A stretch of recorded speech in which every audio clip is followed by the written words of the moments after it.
இரவு நேரத்தில் யாரெல்லாம் இணைந்திருக்கிறீங்களோ, பலவிதமான சூழ்நிலை கர்த்தருடைய பிள்ளைகள் இணைந்திருப்பீங்க.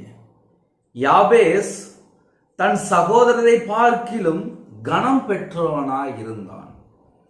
அவன் தாய், நான் துக்கத்தோடு அவனை பெற்றேன். யாபேசுடைய தாய், நான் துக்கத்தோடு யாபேசை பெற்றேன், துக்கத்தோடு பெற்றேன் என்று சொல்லி அவனுக்கு யாபேஸ் என்று பெயரிட்டாள்.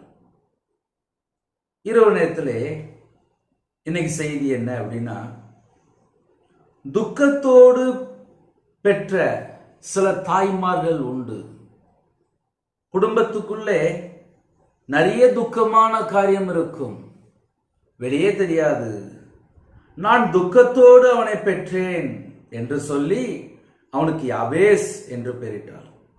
அந்த யாபேஸ் என்ன பண்றாரு? அதுதான் முக்கியமான காரியம்.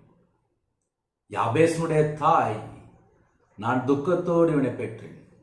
ஆனா யாபேஸ் இஸ்ரவேலின் தேவனை நோக்கி ஜெபிக்கிறார். இஸ்ரவேலின் தேவனை நோக்கி யாபேஸ் ஜெபிக்கிறார்.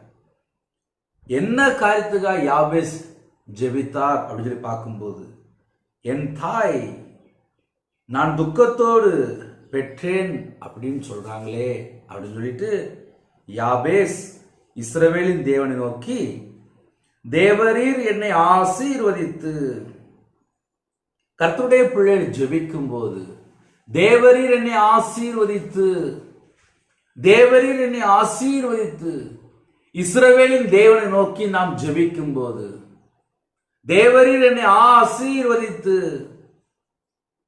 தேவன் நம்ம குடும்பத்தை ஆசீர்வதிக்கும் போது தலைமுறை சாபம் எல்லாம் பேரும். நம்ம வாழ்க்கையில கர்த்தரை விட்டு தள்ளி போன காரியங்கள் ஏதாவது இருந்தால் அது எல்லாம் விலகிரும். ஜெபிக்கிற பிள்ளைகள் இஸ்ரவேலின் தேவனை நோக்கி, தேவரீர் என்னை ஆசீர்வதித்து, தேவனுடைய சமூகத்தில் போகும்போது தாழ்த்தனும், மன்றாடனும், மனம் திரும்பி பாவ மன்னிப்பை பெற்றுக்கொள்ளணும்.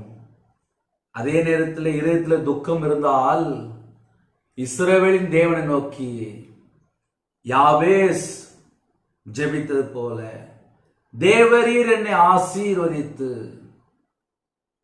ரொம்ப சிம்பிளான ஜெபம்.